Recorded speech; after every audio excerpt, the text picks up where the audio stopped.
ಸ್ನೇಹಿತರೆ, ಬದುಕಿನಲ್ಲಿ ಎಷ್ಟೇ ಕಷ್ಟಗಳು ಬರಲಿ, ಎಂತಹದ್ದೇ ಸಂಕಟಗಳು ಎದುರಾಗಲಿ, ಅದಕ್ಕೆಲ್ಲ ಒಂದೇ ಒಂದು ಶಾಶ್ವತ ಪರಿಹಾರವೆಂದರೆ ಅದು ಶ್ರೀಮದ್ ಭಗವದ್ಗೀತೆ. ಕುರುಕ್ಷೇತ್ರದ ರಣರಂಗದಲ್ಲಿ ಅರ್ಜುನನಿಗೆ ದಿಕ್ಕು ತೋಚದಾದಾಗ ಸಾಕ್ಷಾತ್ ಶ್ರೀಕೃಷ್ಣ ಪರಮಾತ್ಮರೇ ನೀಡಿದ ಈ ಅಮೃತವಾಣಿಯು ಇಂದಿಗೂ ನಮ್ಮೆಲ್ಲರ ಬಾಳಿಗೆ ಸಂಜೀವಿನಿಯಾಗಿದೆ. ನಿಮ್ಮ ಪ್ರತಿಯೊಂದು ನೋವಿಗೂ, ಗೊಂದಲಕ್ಕೂ ಇಲ್ಲಿ ಉತ್ತರವಿದೆ. ಎಲ್ಲರಿಗೂ ನಮಸ್ಕಾರ. ನಿಮ್ಮ ನೆಚ್ಚಿನ ಕೃಷ್ಣ ಸಂದೇಶ ವಾಹಿನಿಗೆ ನಿಮ್ಮೆಲ್ಲರಿಗೂ ಆತ್ಮೀಯ ಸ್ವಾಗತ.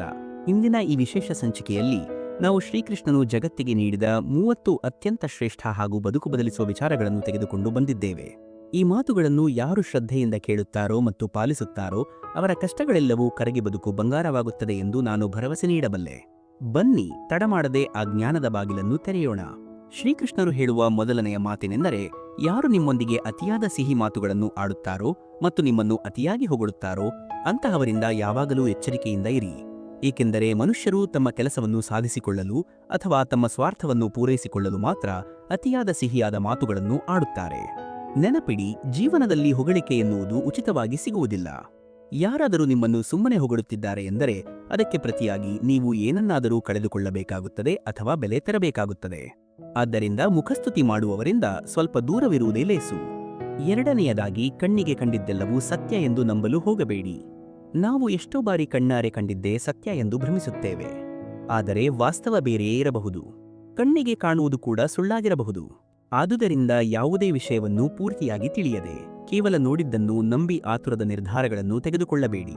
ಮೂರನೆಯ ಮುಖ್ಯವಾದ ವಿಚಾರವೆಂದರೆ, ಯಾವ ಮನುಷ್ಯನು ಫಲದ ಆಸೆಯನ್ನು ಇಟ್ಟುಕೊಂಡು ಕೆಲಸ ಮಾಡುತ್ತಾನೋ ಅವನ ಮನಸ್ಸು ಎಂದಿಗೂ ಶಾಂತವಾಗಿರುವುದಿಲ್ಲ. ಆಸೆ ಎನ್ನುವುದು ಒಂದು ತೃಪ್ತಿಯಿಲ್ಲದ ಹಸಿವು. ಒಂದು ಆಸೆ ಪೂರೈಸಿದಾಗ ಮನಸ್ಸು ಇನ್ನೊಂದು ಆಸೆಯ ಶಿಖರವನ್ನು ಏರುತ್ತದೆ. ಫಲದ ನಿರೀಕ್ಷೆ ಇಲ್ಲದೆ ಕರ್ಮ ಮಾಡು ಎಂದು ಕೃಷ್ಣ ಅರ್ಜುನನಿಗೆ ಹೇಳುತ್ತಾರೆ. ಯಾವಾಗ ನೀವು ಫಲಿತಾಂಶದ ಚಿಂತೆಯನ್ನು ಬಿಟ್ಟು ಪ್ರಾಮಾಣಿಕವಾಗಿ ನಿಮ್ಮ ಕರ್ತವ್ಯವನ್ನು ಮಾಡುತ್ತೀರೋ ಆಗ ದುಃಖ ನಿಮ್ಮನ್ನು ಮುಟ್ಟುವುದಿಲ್ಲ ಮತ್ತು ನಿಮ್ಮ ಬದುಕು ತೃಪ್ತಿಯಿಂದ ಕೂಡಿರುತ್ತದೆ. ನಾಲ್ಕನೆಯದಾಗಿ, ಮನುಷ್ಯರಲ್ಲಿ ಆಸರೆ ಹುಡುಕುವುದನ್ನು ನಿಲ್ಲಿಸಿ. ನಿಮ್ಮ ಮನಸ್ಸಿನ ಅತಿ ದೊಡ್ಡ ದೌರ್ಬಲ್ಯವೆಂದರೆ ನೀವು ಇತರರಲ್ಲಿ ಆಸರೆಯನ್ನು ಹುಡುಕುವುದು. ಯಾರನ್ನು ನೀವು ನಿಮ್ಮ ಬೆಂಬಲ ಎಂದು ನಂಬುತ್ತೀರೋ ಕಷ್ಟದ ಸಮಯದಲ್ಲಿ ಅವರೇ ನಿಮ್ಮನ್ನು ಏಕಾಂಗಿಯಾಗಿ ಬಿಟ್ಟು ಹೋಗುವ ಸಾಧ್ಯತೆ ಹೆಚ್ಚು. ಜಗತ್ತನ್ನು ನಂಬುವ ಬದಲು ಆ ಭಗವಂತನನ್ನು ನಂಬಿ. ನಿಮ್ಮ ಕಷ್ಟಕಾಲದಲ್ಲಿ ಆ ಭಗವಂತನು ಖಂಡಿತವಾಗಿಯೂ ಯಾರನ್ನಾದರೂ ಸಹಾಯಕ್ಕೆ ಕಳುಹಿಸುತ್ತಾನೆ. ಮನುಷ್ಯರು ಶಾಶ್ವತವಲ್ಲ, ಆದರೆ ಪರಮಾತ್ಮನ ಆಸರೆ ಶಾಶ್ವತ. ಐದನೆಯ ಪಾಠವೆಂದರೆ, ಕೋಪವು ಮನುಷ್ಯನ ನಾಶಕ್ಕೆ ಕಾರಣವಾಗುತ್ತದೆ. ಕೋಪಿಷ್ಠನಿಗೆ ಮಿತ್ರರಿರುವುದಿಲ್ಲ. ಪ್ರತಿಯೊಬ್ಬರೂ ಅವನಿಂದ ದೂರ ಓಡುತ್ತಾರೆ. ಯಾರಿಗೆ ತನ್ನ ಕೋಪದ ಮೇಲೆ ಹಿಡಿತವಿಲ್ಲವೋ ಅವನು ಜೀವನದಲ್ಲಿ ಏನನ್ನೂ ಸಾಧಿಸಲು ಸಾಧ್ಯವಿಲ್ಲ. ಕೋಪವು ಬುದ್ಧಿಯನ್ನು ನಾಶ ಮಾಡುತ್ತದೆ ಮತ್ತು ನಾಶವಾದ ಬುದ್ಧಿಯು ಮನುಷ್ಯನನ್ನೇ ನಾಶ ಮಾಡುತ್ತದೆ. ಆರನೆಯದಾಗಿ, ಭಗವಂತನ ಮೇಲೆ ನಂಬಿಕೆ ಇಡಿ. ನೀವು ಮನಪೂರ್ವಕವಾಗಿ ಆತನನ್ನು ನೆನಪಿಸಿಕೊಂಡರೆ ಅವನು ಖಂಡಿತವಾಗಿಯೂ ಯಾವುದಾದರೊಂದು ರೂಪದಲ್ಲಿ ಬಂದು ನಿಮಗೆ ಸಹಾಯ ಮಾಡುತ್ತಾನೆ. ಆದರೆ ನೆನಪಿಡಿ, ನೀವು ಯಾರಿಗಾದರೂ ಸಹಾಯ ಮಾಡಿದಾಗ ಅದನ್ನು ಆಡಿಕೊಳ್ಳಬೇಡಿ ಅಥವಾ ಅಹಂಕಾರ ಪಡಬೇಡಿ. ಸಹಾಯ ಮಾಡುವವನು ಆ ದೇವರೇ, ನೀವು ಕೇವಲ ಒಂದು ನಿಮಿತ್ತ ಮಾತ್ರ.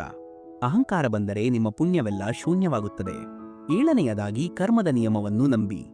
ಯಾರಾದರೂ ನಿಮಗೆ ಕೇಡು ಬಗೆದರೆ ನೀವೇಕೆ ಚಿಂತಿಸುತ್ತೀರಿ? ಕರ್ಮ ಮತ್ತು ಕಾಲ ಅವರ ಲೆಕ್ಕವನ್ನು ಚುಕ್ತಾ ಮಾಡುತ್ತದೆ. ಕೆಟ್ಟದ್ದನ್ನು ಮಾಡುವವರು ತಮಗೆ ತಿಳಿಯದಂತೆ ತಮ್ಮ ನಾಶದ ಗುಂಡಿಯನ್ನು ತೋಡಿಕೊಳ್ಳುತ್ತಿರುತ್ತಾರೆ. ನೀವು ಒಳ್ಳೆಯದನ್ನು ಮಾಡಿ ಫಲಿತಾಂಶದ ಬಗ್ಗೆ ಚಿಂತಿಸಬೇಡಿ. ನಿಮ್ಮ ಕರ್ಮಗಳು ನೆರಳಿನಂತೆ ನಿಮ್ಮನ್ನು ಹಿಂಬಾಲಿಸುತ್ತವೆ. ಒಳ್ಳೆಯದಾಗಲಿ ಅಥವಾ ಕೆಟ್ಟದ್ದಾಗಲಿ ಅದರ ಫಲವನ್ನು ಅನುಭವಿಸಲೇಬೇಕು. ಎಂಟನೆಯದಾಗಿ, ಸಕಾರಾತ್ಮಕ ಚಿಂತನೆಗೆ ಬಹಳ ದೊಡ್ಡ ಶಕ್ತಿಯಿದೆ. ಕತ್ತಲೆಯ ಕೋಣೆಯಲ್ಲಿ ಒಂದು ಚಿಕ್ಕ ದೀಪವನ್ನು ಹಚ್ಚಿಟ್ಟರೆ ಹೇಗೆ ಕತ್ತಲೆ ಓಡಿ ಹೋಗುತ್ತದೆಯೋ ಹಾಗೆಯೇ ಅಜ್ಞಾನ ತುಂಬಿದ ಮನಸ್ಸಿನಲ್ಲಿ ಜ್ಞಾನ ಮತ್ತು ಸಕಾರಾತ್ಮಕ ಚಿಂತನೆಯ ದೀಪವನ್ನು ಹಚ್ಚಿದರೆ ದುಃಖ ದೂರವಾಗುತ್ತದೆ. ಅಜ್ಞಾನವೇ ಕತ್ತಲೆ, ಜ್ಞಾನವೇ ಬೆಳಕು.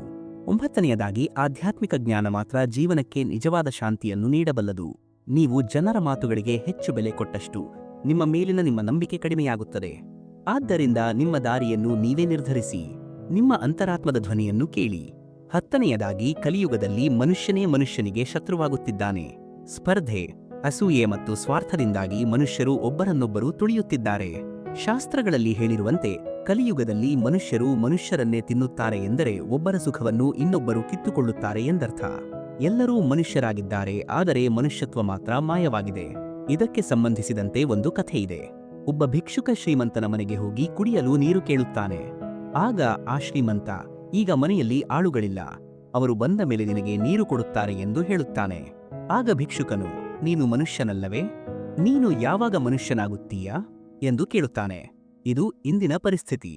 ಜನರಿಗೆ ಸಹಾಯ ಮಾಡಲು ಆಳುಗಳು ಬೇಕು, ಆದರೆ ತಾವು ಮನುಷ್ಯರಾಗಿ ವರ್ತಿಸಲು ಸಿದ್ಧರಿಲ್ಲ. ಆದ್ದರಿಂದ ಕಲಿಯುಗವನ್ನು ಸ್ವಾರ್ಥದ ಯುಗ ಎಂದು ಕರೆಯುತ್ತಾರೆ.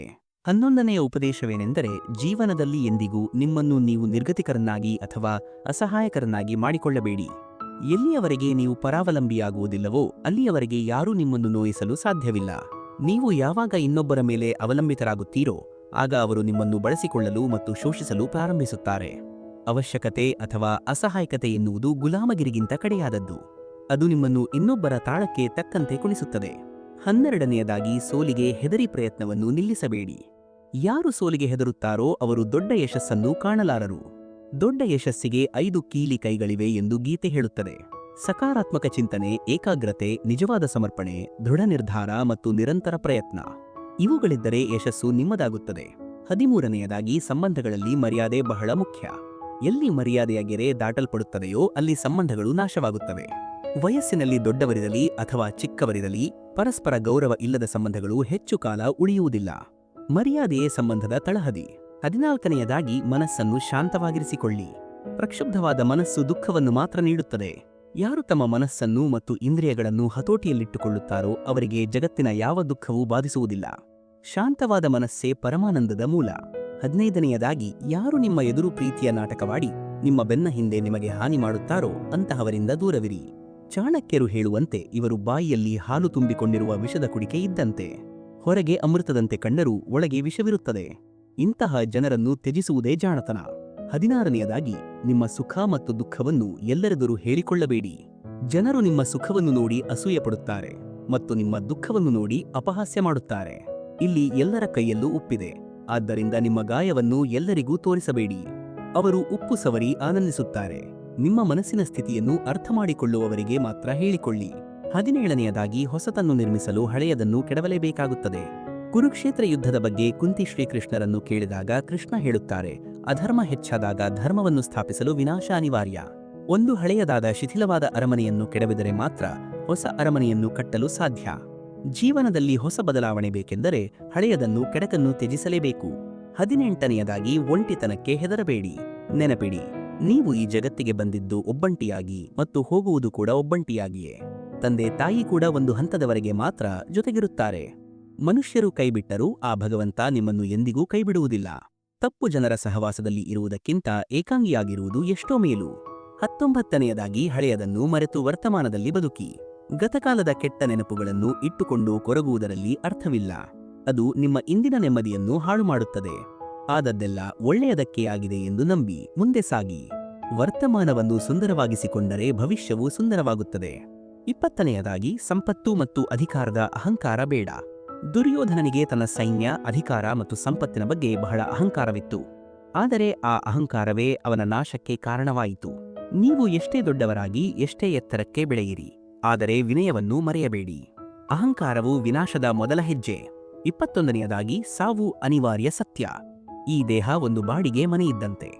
ಆತ್ಮಕ್ಕೆ ಸಾವಿಲ್ಲ. ಹುಟ್ಟಿದವನಿಗೆ ಸಾವು ನಿಶ್ಚಿತ ಮತ್ತು ಸತ್ತವನಿಗೆ ಹುಟ್ಟು ನಿಶ್ಚಿತ. ಆದ್ದರಿಂದ ಬದಲಾಯಿಸಲಾಗದ ಈ ಸತ್ಯಕ್ಕಾಗಿ ಶೋಕಿಸುವುದು ವ್ಯರ್ಥ. ಸತ್ಯವನ್ನು ಒಪ್ಪಿಕೊಳ್ಳುವುದರಲ್ಲಿಯೇ ಜಾಣತನವಿದೆ. 22ನೆಯದಾಗಿ, ಎಲ್ಲಿ ನಿಮಗೆ ಪ್ರೀತಿ ಮತ್ತು ಗೌರವ ಸಿಗುವುದಿಲ್ಲವೋ ಅಲ್ಲಿಗೆ ಹೋಗಬೇಡಿ. ಮಹಾಭಾರತ ಯುದ್ಧಕ್ಕೂ ಮುನ್ನ ಶ್ರೀಕೃಷ್ಣನು ಪಾಂಡವರ ಶಾಂತಿದೂತನಾಗಿ ಹಸ್ತಿನಾಪುರಕ್ಕೆ ಹೋದಾಗ ದುರ್ಯೋಧನನು ಕೃಷ್ಣನನ್ನು ಊಟಕ್ಕೆ ಆಹ್ವಾನಿಸುತ್ತಾನೆ. ಆದರೆ ಕೃಷ್ಣನು ಅದನ್ನು ನಿರಾಕರಿಸುತ್ತಾನೆ.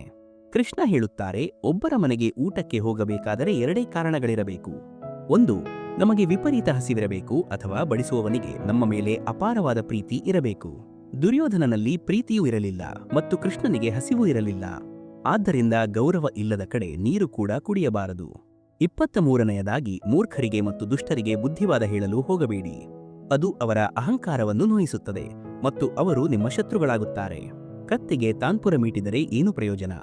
ಆದ್ದರಿಂದ ಅನರ್ಹರಿಗೆ ಜ್ಞಾನ ನೀಡುವುದು ವ್ಯರ್ಥ. 24ನೆಯದಾಗಿ, ಸಹವಾಸ ದೋಷದಿಂದ ದೂರವಿರಿ. ನೀವು ಎಷ್ಟೇ ಒಳ್ಳೆಯವರಾಗಿದ್ದರೂ ಕೆಟ್ಟವರ ಸಹವಾಸ ಮಾಡಿದರೆ ನಿಮಗೂ ಕೆಟ್ಟದ್ದೇ ಆಗುತ್ತದೆ. ಭೀಷ್ಮ ಮತ್ತು ದ್ರೋಣಾಚಾರ್ಯರು ಮಹಾನ್ ಪಂಡಿತರಾಗಿದ್ದರೂ ಅಧರ್ಮದ ಪರವಾಗಿದ್ದ ಕೌರವರ ಸಹವಾಸ ಮಾಡಿದ್ದರಿಂದ ಅವರು ಕೂಡ ಕಷ್ಟಪಡಬೇಕಾಯಿತು. ಕೆಟ್ಟ ಸಹವಾಸವು ನಿಮ್ಮ ಒಳ್ಳೆಯ ಗುಣಗಳನ್ನು ನಾಶ ಮಾಡಿ ನಿಮ್ಮನ್ನು ಸಂಕಷ್ಟಕ್ಕೆ ತಳ್ಳುತ್ತದೆ. 25ನೆಯದಾಗಿ, ಮೋಸ ಮಾಡಿದವನಿಗೆ ಕೆಟ್ಟ ಅಂತ್ಯ ಕಟ್ಟಿಟ್ಟ ಬುತ್ತಿ.